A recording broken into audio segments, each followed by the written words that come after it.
자, 유기농 화장품을 한번 보게 되시면은요. 자, 유기농 화장품. 자, 유기농 원료, 동식물 및 그 유래 원료 등을 함유한 화장품으로 라고 되어 있고요. 자, 유기농 화장품은 중량 기준으로 유기농 함량이 전체 제품에서 10% 이상이라고 되어 있습니다. 자, 물론 우리가 천연 화장품처럼 똑같이 95% 이상의 천연 함량이 함유되어 있어야지만 되고요. 그리고 이 함량 안에 우리가 10% 이상의 유기농 함량이 포함되어 있어야지만 유기농 화장품이다 라고 하고 있습니다.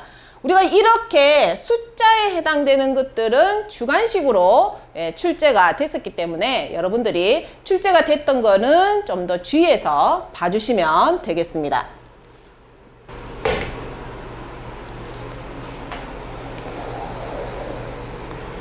자, 우리가 맞춤형 화장품에 대한 거를 우리가 공부를 하고 있는데요. 우리가 맞춤형 화장품 조제 관리사라고 시험 준비를 하고 있습니다. 우리가 맞춤형 화장품 조제 관리사라는 이 단어도 주관식으로 출제가 됐었는데요. 자, 맞춤형 화장품이란 무엇인가? 우리가 사단원에서 항상 여러 가지 응용돼서 시험 문제에 굉장히 많이 출제가 되고 있어요. 자, 그러면 우리가 이 맞춤형 화장품은 맞춤형 화장품 조제 관리사만이 조제를 할 수가 있습니다. 자, 맞춤형 화장품의 정의를 보시면 제조 또는 수입된 화장품의 내용물에 라고 되어 있고요. 그 다음에 또 다른 내용물을 혼합한 화장품이라고 되어 있습니다. 그리고 소분한 화장품도 맞춤형 화장품이라고 보고 있는데 다만 고용비누의 소분은 해당되지 않는다라고 되어 있어요. 이렇게 간단하지만 시험 문제 나오면 굉장히 많이 틀려요. 왜냐하면 우리가 여기에서 소분한다라고 했을 때 또는 혼합한다라고 했을 때에 사용하는 내용물과 원료를 어떤 것을 사용할 수 있는지 이것까지 연관 지어서 시험 문제에 출제가 되고 있죠. 우리가 기존에 보존제라든지 또는 사용 한도가 있는 원료라든지 이러한 것들은 맞춤형 화장품에서는 조제관리사가 사용을 할 수가 없고요. 그리고 책판업자로부터 공급받은 제품, 맞춤형 화장품으로 나온 전용 제품 이러한 것들만 우리가 혼합이나 또는 소분이 가능합니다. 우리가 소비자용으로 나온 시중에서 구매했는 이러한 제품들은 아무리 대용량이라고 할지라도 우리가 마음대로 소분해서 판매는 할 수가 없고요. 그리고 화장품이 아닌 의약품이나 의약외품도 소분할 수가 없습니다. 특히 손소독제 또는 구강청결제 이러한 제품들은 화장품이 아니기 때문에 소분해서 판매를 할 수가 없죠. 이런 것들이 매번 우리가 시험 문제 출제가 되고 있기 때문에 여러분들이 맞춤형 화장품이 무엇인지 조제관리사가 하는 행위가 맞는지 안 맞는지 이런 부분을 정확하게 구분할 수가 있어야지만 되겠습니다. 자, 안전용기 포장에서 보면 5세 미만의 어린이가 개봉하기 어렵게 되어 있다라고 되어 있고요. 자, 우리가 화장품 법에서 나오는 나이는 3세 그리고 4세 뭐 이런 식으로 나오죠. 근데 5세라고 나오는 거는 우리가 화장품 법에 해당되지 않고 통상자원부 장관이 만든 법령에 해당되기 때문에 화장품뿐만 아니라 다른 제품들도 여기에 해당되기 때문에 나이가 좀 다릅니다. 근데 5세부터는 상관이 없는 거죠. 5세 미만은 5세가 들어가지 않는 거예요. 5세 미만, 5세 이하라고 했으면 5세가 들어가는데 지금 여기에서 보면 5세 미만이라고 했기 때문에 5세는 해당이 되지 않습니다. 주관식으로 잘 출제가 되겠죠. 자, 그러면 안전용기 포장이 뭐냐?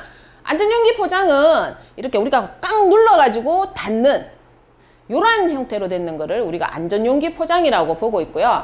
왜냐하면 위험한 물질이 들어있는 그러한 것들을 아이들이 원샷을 해버리면 굉장히 위험한 사태가 발생하겠죠. 그래서 그런 것들을 방지하기 위해서 생긴 법령이라고 할 수가 있습니다. 그러면 우리가 안전용기 포장을 해야 되는 화장품은 어떤 게 있는지 정확하게 알고 계셔야만 되겠죠. 자, 안전용기 포장을 사용해야 되는 품목이라고 되어 있어요. 자, 아세톤이 함유된 매니큐어 제품들 그냥 이렇게 외우면 되지 뒤에 쉴 데 없이 이렇게 다 외우고 이렇게 하면 제가 바보라 그랬죠. 바보. 자, 어린이용 오일 등 자, 개별 포장당 탄화수소류가 10% 이상 함유되어 있고 운동 점도가 21cm 스톡스 이하인 에멀전이 아닌 액체 형태의 제품이라고 되어 있습니다. 자, 탄화수소류 그러면 대표적인 게 미네랄 오일 있죠. 미네랄 오일. 우리가 어린이용 바디 오일 이런 제품이 보면 가장 많은 함량을 차지하고 있는 게 우리가 이런 탄화수소류에 해당되는 오일류들이 많이 함유되어 있습니다. 자, 이런 것들이 10% 이상 함유되어 있고 액체 상태이면 안 된다 했어요. 왜? 제가 아까 뭐라 그랬어요? 원샷 가능하면 굉장히 위험하기 때문에 안 된다라고 했죠. 자, 에멀전 같은 경우는 자, 에멀전 타입이라고 하면 우리가 로션이나 크림처럼 꾸덕꾸덕한 거예요. 원샷으로 벌컥 이렇게 마실 수 없죠. 예, 씹어야 되죠.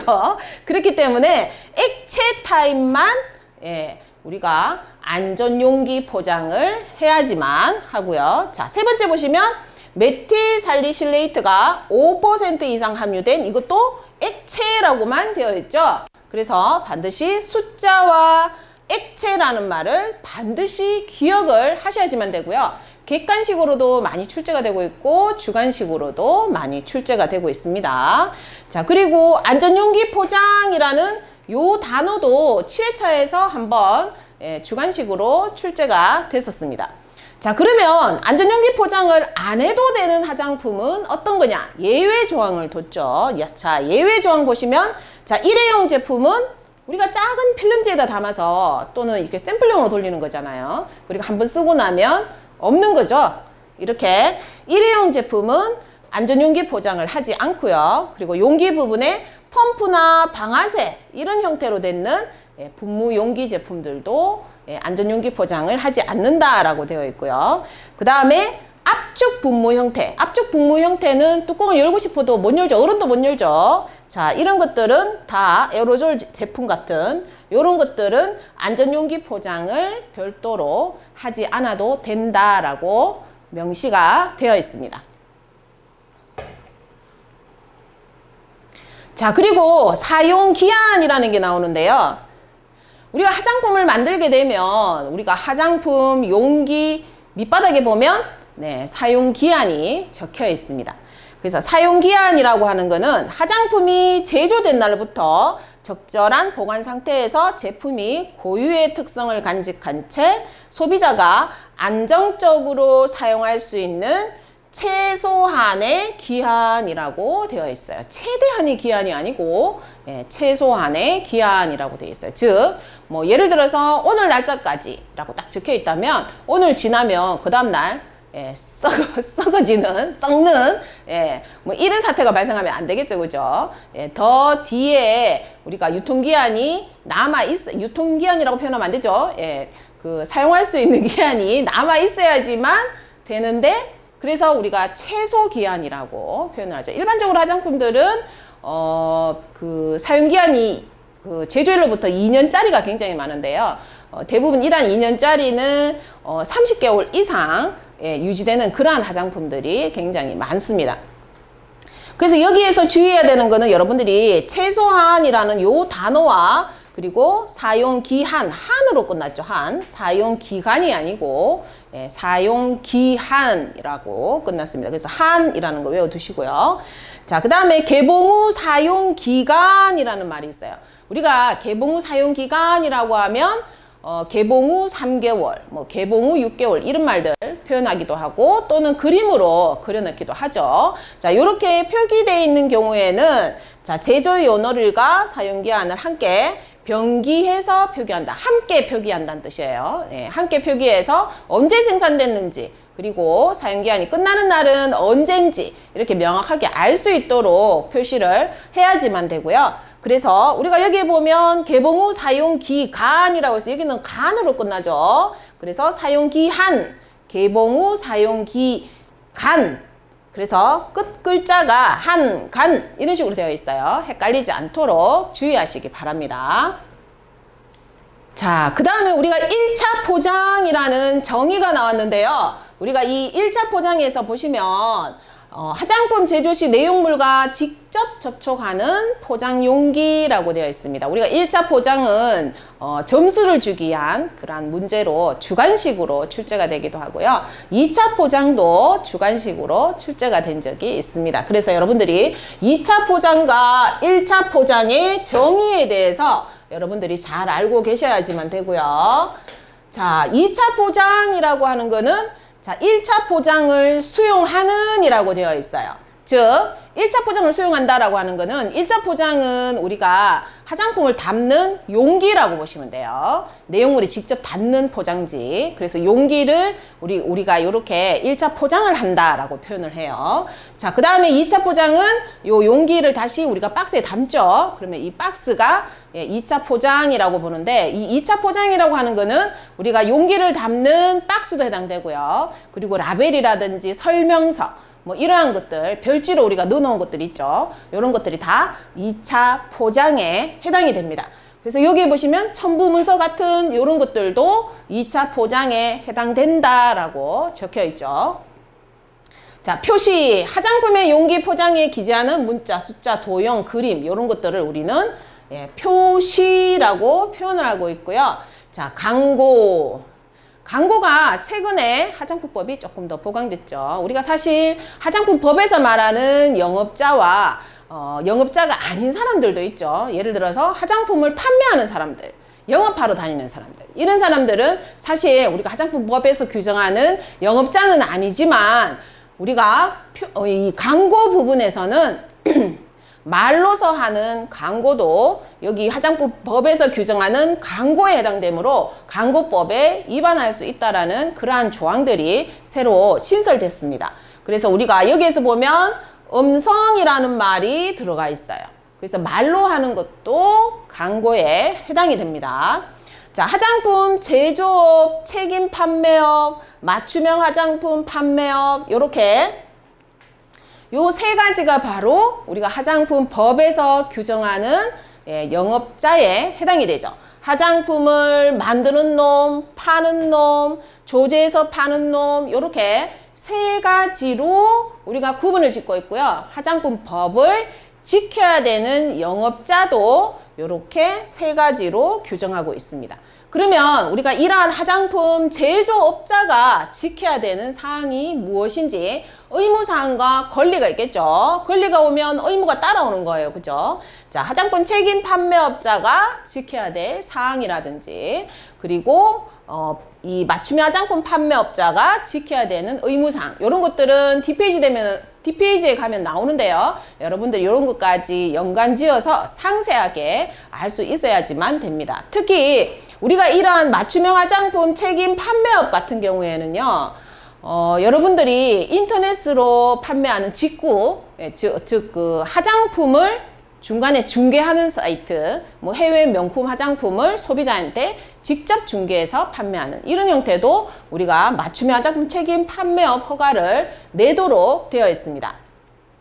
자, 취급하는 화장품의 품질 및 안전 등을 관리하면서 이를 유통 판매하거나 수입 대행형 거래를 목적으로 하는 이런 경우도 해당된다라고 되어 있어요. 그래서 우리가 이러한 화장품 제조, 책임 판매업, 마판업 이런 것들이 규정하고 있는 정도를 정확하게 여러분들이 알고 계셔야지만 되겠죠. 특히 우리가 이 제조업에서 보면은요, 2차 포장 또는 표시만을 하는 공정은 제외한다라고 되어 있는데 여기에서 헷갈려 하시는 분들 굉장히 많으시거든요. 자, 우리가 화장품 제조업이라고 하면 자, 화장품을 일단 만들어요.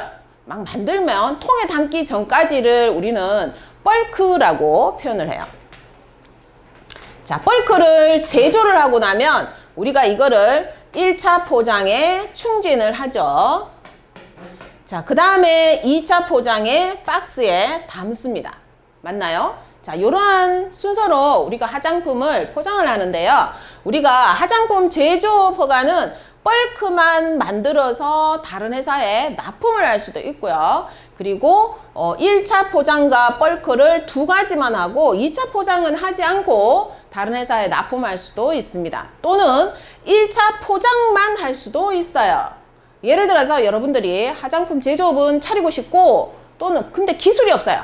기술도 없고 돈도 없고 예, 신랑 등을 더 쳐야 되는데 신랑은 절대로 예, 돈을 더 내놓지 않습니다. 그러면 어쩔 수 없이 기술도 없고 돈도 없고 어떻게 해요? 다른 집에 가서 벌크를 만들어 와서 충진만 해서 나가도 제조업이라고 표시할 수 있어요. 화장품 법상 제조업체가 2가지 이상 사용됐을 때에 한 업체만 표기할 수 있다라고 법령으로 우리가 제정되어 있습니다. 그래서 자기 회사 이름만 노출이 가능하죠. 그리고 벌크를 다른 데서 만들어 올 수 있어요. 즉 이 말은 우리가 벌크만 만들던 또는 1차 포장 충진만 하던 또는 이 2가지를 다 하던 우리는 제조업이 필요하다. 그리고 벌크와 1차 포장, 2차 포장 다 하는 것도 제조업이 필요하겠죠. 그렇지만 단 2차 포장만 하는 거는 내용물이 우리가 바깥에 노출되어 있는 경우가 아니기 때문에 우리가 2차 포장만 하는 경우는 화장품 법하고 상관없이 다른 사업자 등록증만 있어도 누구나 가능하다는 거죠. 예를 들어서 책임 판매업자가 제조업자한테 1차 포장만 되는 거를 받아가지고 책임 판매업자가 2차 포장을 했다. 맞습니까? 틀렸습니까? 맞습니다. 할 수 있습니다. 2차 포장은 제조업자가 할 수도 있고 안 할 수도 있다라는 뜻이죠. 그래서 2차 포장 또는 표시만의 공정은 제외한다. 즉 요것만 하는 거는 제조업 허가를 안 받아도 된다 이 뜻이고요. 제조업체에서 물론 이 전체 다를 해도 상관은 없습니다. 자, 우리가 맞춤형 화장품 판매업은 허가를 낼 때 보면 맞춤형 화장품 조제관리사가 반드시 필요하죠. 그리고 조제관리사가 반드시 맞춤형 화장품을 조제하도록 되어 있습니다. 자, 맞춤형 화장품 조제관리사 밑에 나오죠. 우리가 요게 주관식으로 출제가 됐었어요. 자, 맞춤형 화장품 판매장에서 혼합, 소분 업무에 종사하는 자로서 우리가 국가 자격 시험에 합격한 자를 말한다. 여러분들 이거 틀릴 것 같아요? 안 틀릴 것 같아요? 저는 틀린 사람이 많을 거로 예상을 합니다. 조제관리사라고 해서 사자가 들어갔는데 약사, 의사, 변호사처럼 사자가 들어갔어요. 사자. 그런데 자로 오해하시는 분들이 되게 많으시거든요. 사자에 해당이 됩니다. 사. 네, 그 시기할 사자는 아니에요. 자, 우리가 화장품 유형에 대해서도 나오는데요. 이 화장품 유형은 보시면 뭐 화장품 종류에 대해서 구분을 지어 놓은 거죠. 이 화장품 종류를 보면 되게 단순한데 왜 이렇게 구질구질하게 났지? 라고 생각하실 수가 있는데 우리가 화장품에서는 보면 보고라는 게 있어요. 보고. 보고를 할 때에 내가 어떤 화장품을 만든 건지 보고를 하는데요. 그때 이렇게 세분화시켜서 하기 위해서 화장품 법에서 유형이라는 것을 가지고 이렇게 나눠놨습니다. 구분을 해놓은 거죠. 자, 우리가 이 화장품 유형을 보시면 자, 3세 이하의 영유아용 제품류라고 해서 우리가 여기까지가 영유아용 제품으로 구분이 되고 있습니다. 자, 그리고 요 밑으로는 영유아 제품이 아닌 제품들이죠. 자, 여기서 주의하실 거는 우리가 어린이 제품이라는 말은 안 나와요. 단어 자체가 없습니다. 영유아용 제품만 나오고 있죠. 자, 영유아용 제품은 3세 이하의 제품을 우리는 영유아용 제품이라고 하고 있고요. 요 밑으로 있는 거를 함축해서 적어 놓은 게 바로 영유아용 제품류에 이렇게 넣어놨습니다. 그래서 아이들이 쓰는 샴푸, 린스, 로션, 크림, 오일, 그리고 인체 세정용, 목욕용 이렇게 간단하게 제목만 적어놨죠. 자, 이런 식으로 되어 있는 게 바로 영유아용 제품류에 해당이 됩니다. 우리가 어린이용 같은 경우, 즉 4세부터 우리가 13세까지를 어린이라고 하는데요. 이거는 별도의 유형이 없고 일반용에 포함된다라고 보시면 되고 그리고 우리가 이 영유아용 제품류에서 보면 시험 문제에서 주관식으로 출제된 게 있죠. 인체 세정용 제품이라는 요 부분이 주관식으로 출제됐었습니다. 그래서 인체 세정용과 목욕용은 주관식으로 둘 다 출제가 될 수가 있기 때문에 여러분들이 따로 외워두시면 좋겠죠.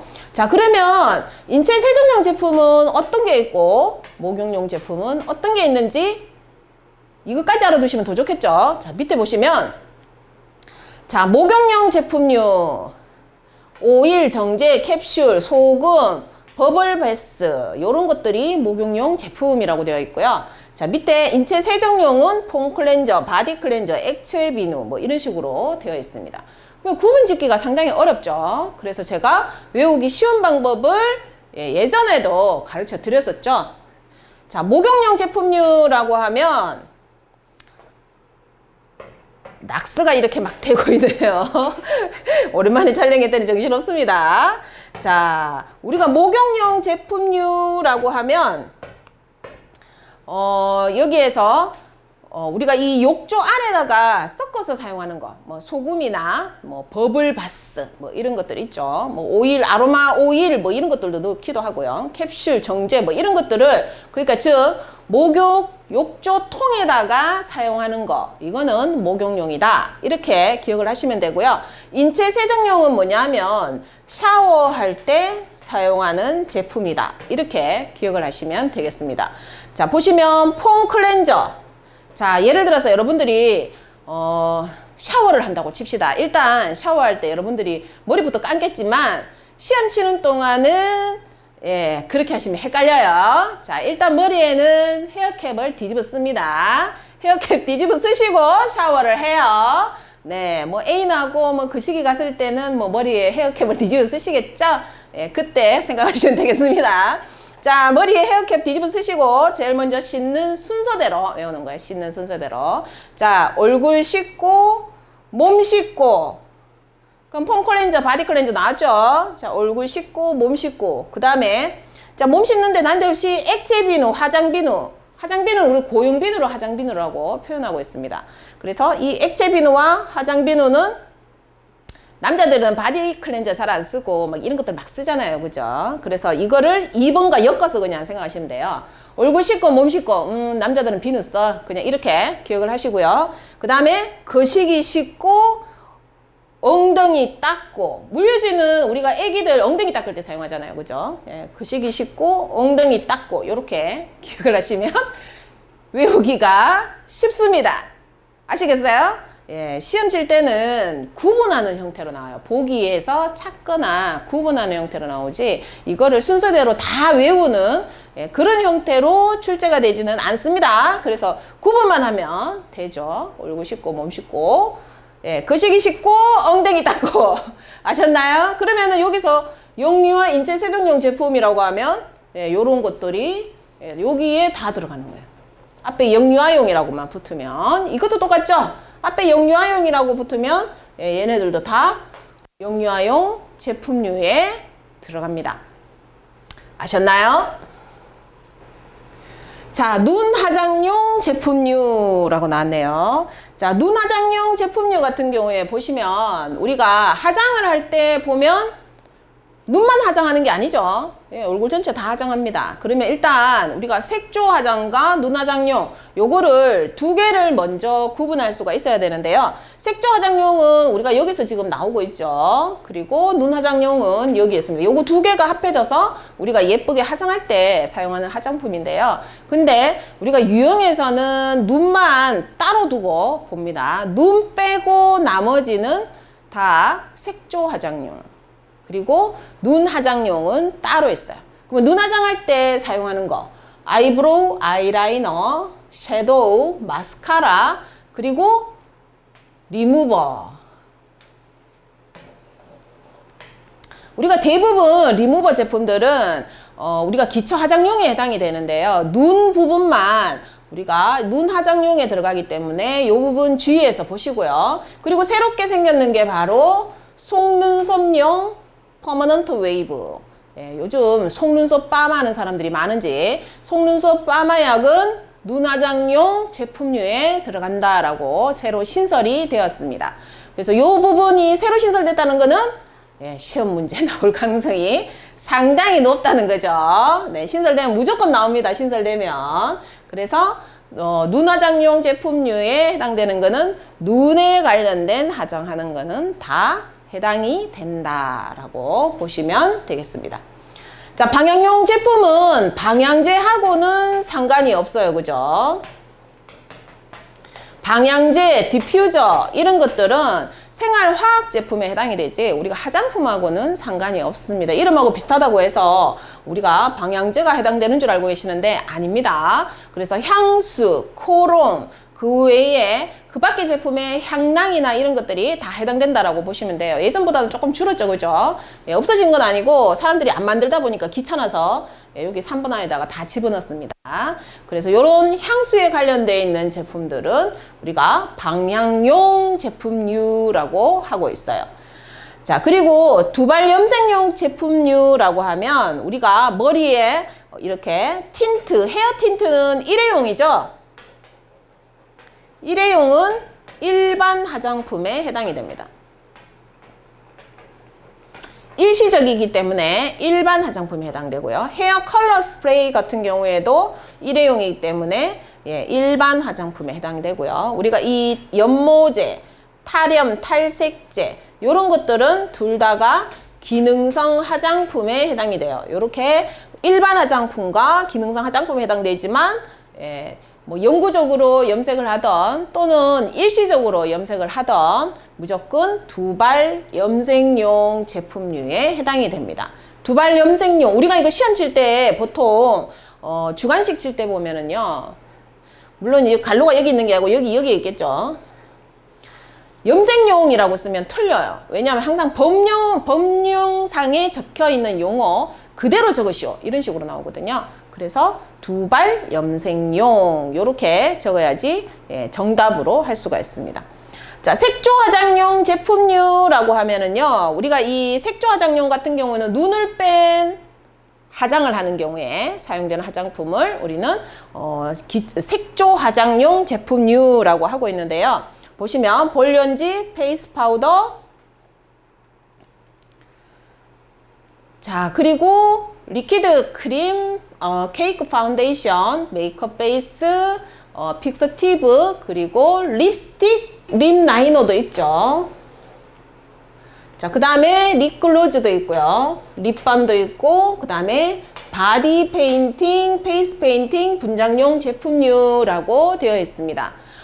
우리가 입술에 관련된 것들은 색조 화장용에 들어가고요. 립글로즈 같은 경우는 색깔이 없는데 왜 색조에 들어가요? 그러면 뭐 어디다가 집어넣어요, 그죠?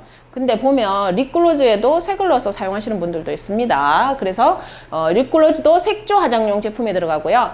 립밤도 예, 색조 화장용 제품에 들어갑니다. 아마 글로시하게 보이기 때문에 예, 색조 화장용으로 보는 것 같습니다. 색소가 안 들어가 있어도 예, 색소가 전혀 안 들어가 있더라고 또 안 들어가 있더라도 예, 기초 화장용이 아닌 예, 색조 화장용에 해당이 된다는 거 반드시 기억하시기 바랍니다.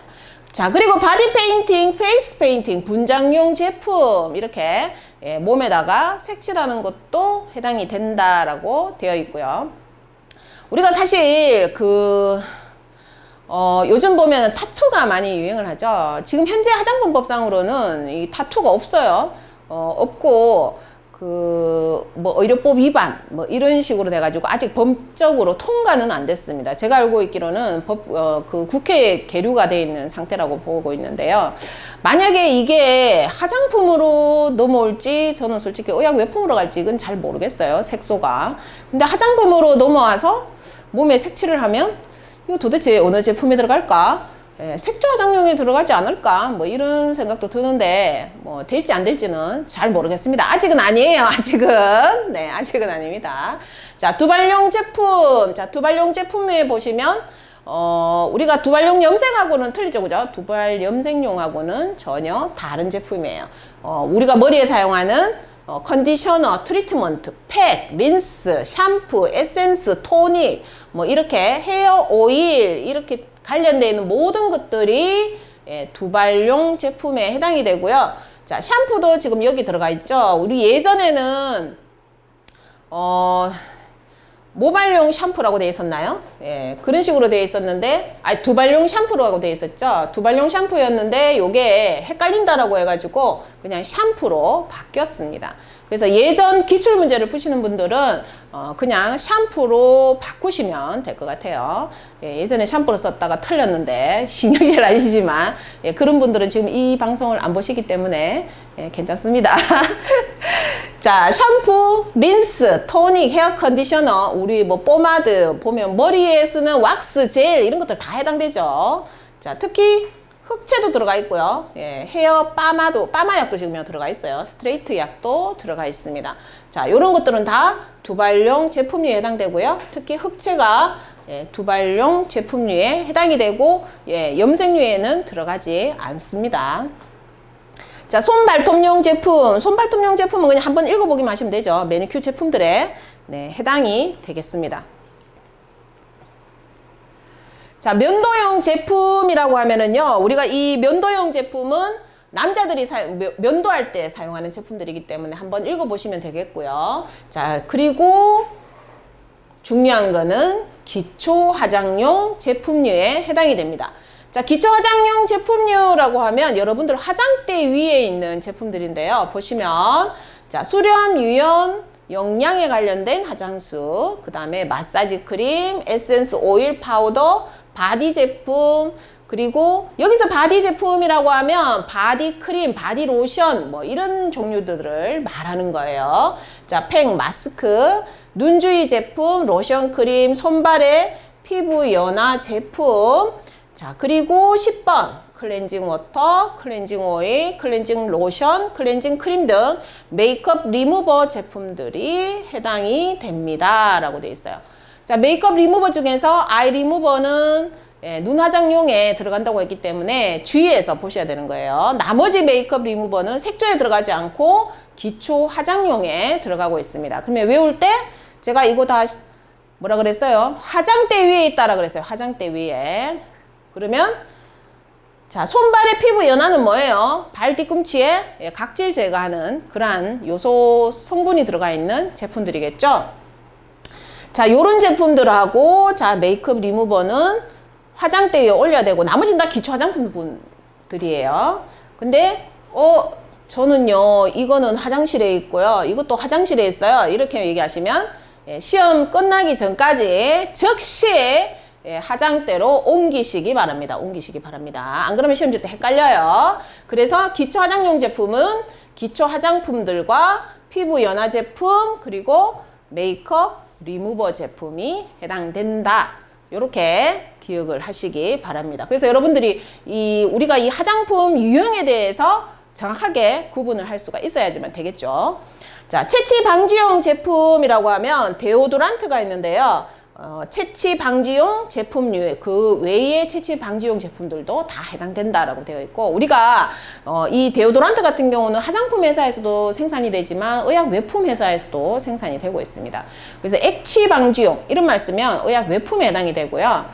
우리가 이 채취 방지용으로 쓰면 화장품 회사에서 만들었다라고 보시면 되겠습니다. 이것도 시험 문제 한번 출제가 됐었죠. 채취 방지용. 자, 채모 제거용이라고 나오는데요. 이 채모 제거용은 우리가 몸에 있는 털을 제거하는 거죠. 그래서 제모제, 제모왁스라는 이 두 가지가 있는데요. 이 제모제는 화학적으로 제거를 하고 치오글라이콜릭 애시드가 함유되어 있는 제품이죠. 이거는 우리가 기능성 화장품으로 등록을 해야지만 판매가 가능하고요. 제모왁스 같은 경우는 기능성 화장품이 아니고 일반 화장품에 해당됩니다. 즉 털을 붙여서 쥐어뜯는 뽑아버리는 이런 형태로 사용되기 때문에 일반 화장품에 해당이 돼요.